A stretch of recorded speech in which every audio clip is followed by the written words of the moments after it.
I broke my 2.5 year celibacy, and then halfway through my 4th shift in a row, I received a paragraph and I was fucking blocked. And it was just the same old bullshit. I need to work on myself. Oh my gosh. And I'm posting this to help any other person that's on their celibacy journey. Girl, don't break it. Don't do it, okay? Like, I've been going through the 5 stages of grief since noon. Okay, I'm not gonna crash out. I actually lock the fuck in when I get pissed off. So, but, like, it is what it is. You know what I mean? But I also learned a very important lesson. I thought I was missing out on something. Like, I needed something, because 2.5 years, girl, is a long time. For a second there, I was worried. I was worried about myself. I was really worried. I was like, I literally, like, don't think of sexually for anybody, and, like, am I okay? And no, I'm good, but it was not worth breaking my celibacy for. It was not worth it at all. And here we go, for life.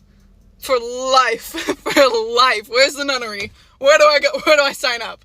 Where the fuck do I sign up? I just got a vape because I'm not medicated, and I don't drink, and I don't smoke, and I need some kind of fucking stimulant. And then I'm about to grab an Alani and hit the gym, because like I said, I'm gonna lock the fuck in. Maybe listen to some fucking sad music, but I'll be all right for sure. But he blocked me, and I was like, you know what? That's the smartest thing that you could have done, because when you piss me off, I got a mouth on me, man. Like, that's why, yeah. But don't break your celibacy. That shit is just not, you're not missing out on anything. I'm not missing out on anything. There's probably great people, great guys out there, but, and at least I know, hell, I'm still straight. Because for a second there, I was so celibate, I started guessing my sexuality, which is funny, but just want to let y'all know. Yeah, so you just proved that your celibacy journey was completely pointless. Why were you on a celibacy journey?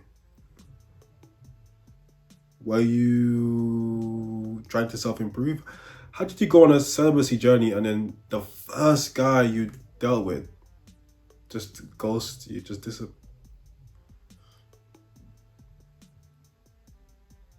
Did you not learn anything about yourself? Learn anything about the way you pick?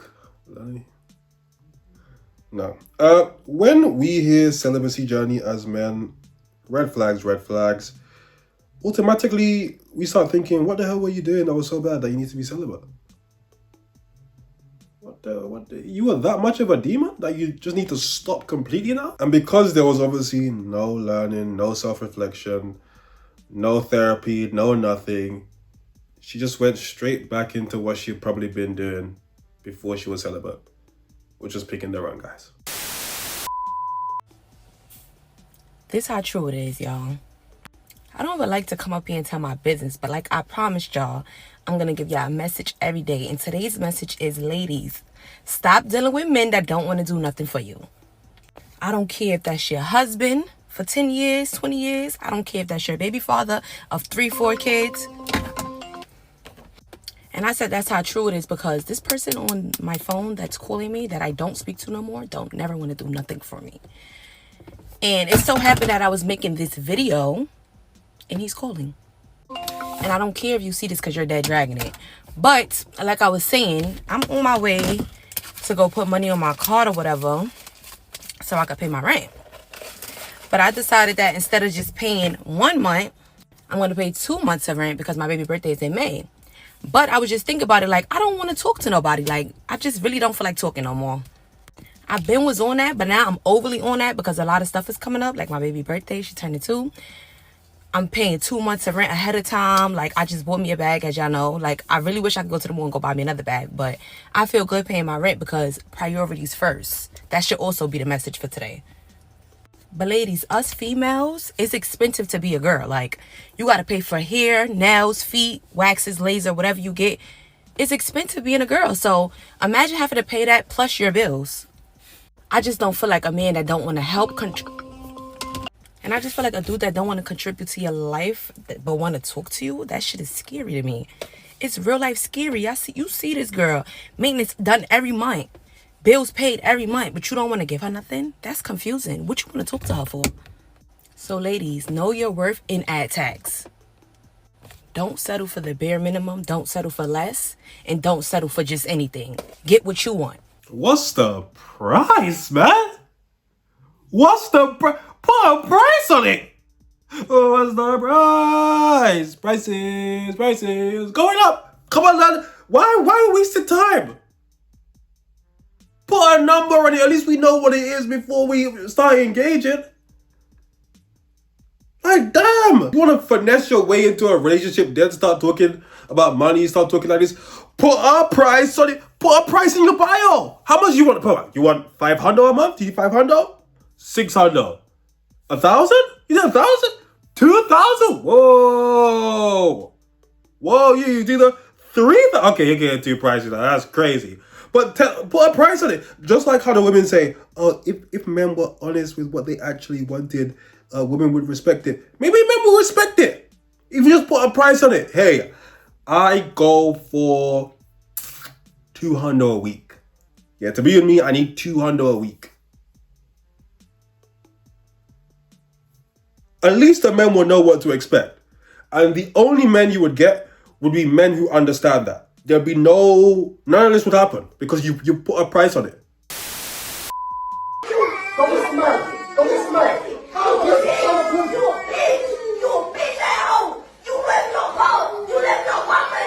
Not your home. Hey, this is why you gotta be careful who you dating and who you bring around your kids right here, man. You a bitch. You a bitch. You a bitch. You a bitch. You a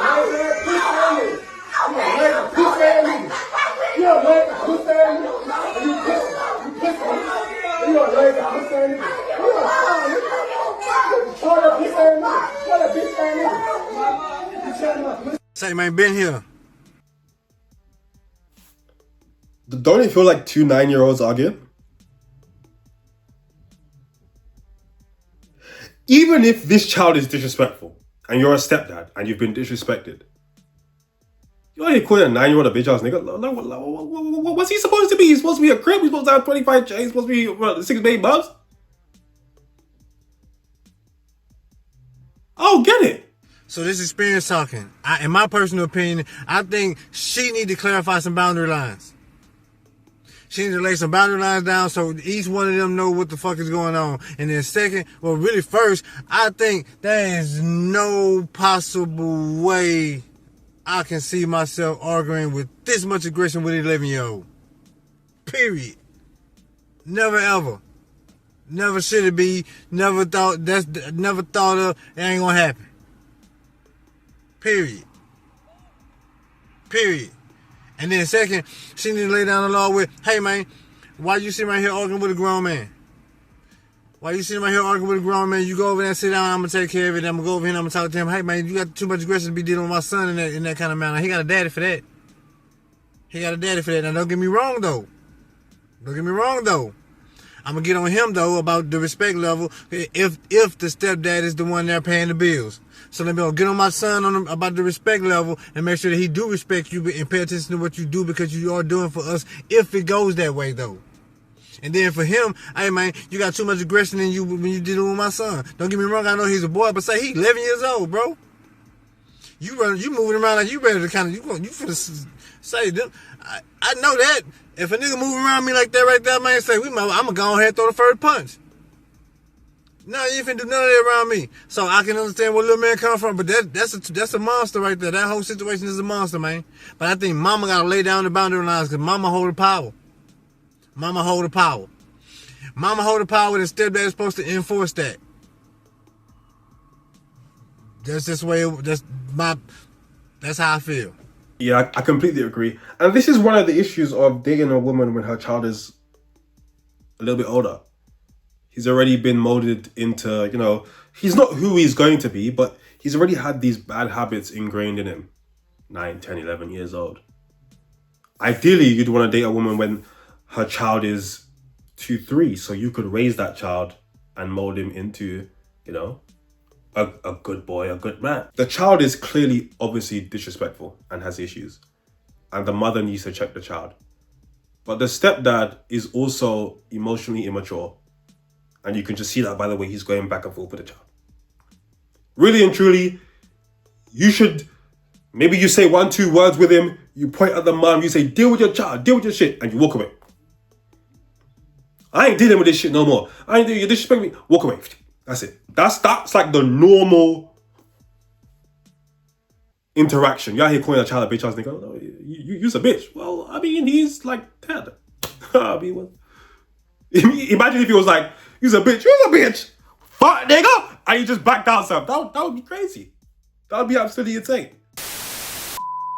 I went in my daughter's room, do some cleaning, changing her sheets, and I found, I think it was about $4,000 cash. She was 16 years old, did not have a job. She came home from school. I questioned where the cash came from. She told me it was none of my business.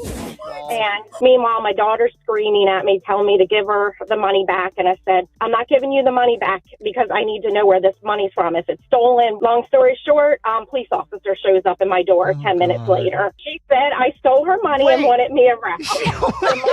The money is sitting on the counter, and the cop looks around and he says, you have a beautiful home and it looks expensive, so I don't think your parents need your money. But he said because she called and wanted me arrested, he asked her if she wanted to pursue charges. Are you serious? I said, the money's on the counter. You can see it. I texted her therapist. There's a picture that I didn't steal the money. She's like, I don't get to do what I want. And I said, oh my gosh, you're a spoiled child. You have your own credit card. We pay your car insurance. We gave you a brand new car. Wait, hang on. Where did this money come from? She was selling feet pictures. Oh my God. Yo, hang on. Okay. No! Yeah, so this was never funny.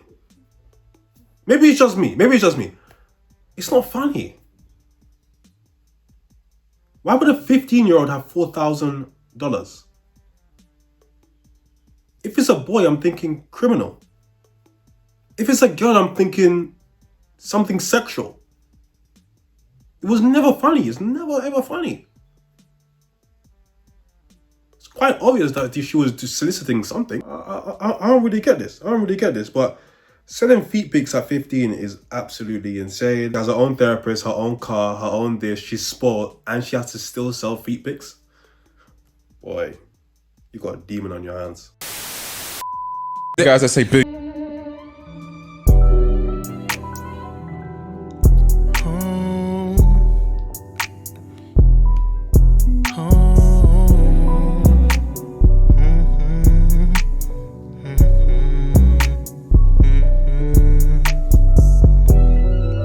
This liquor got me in my zone.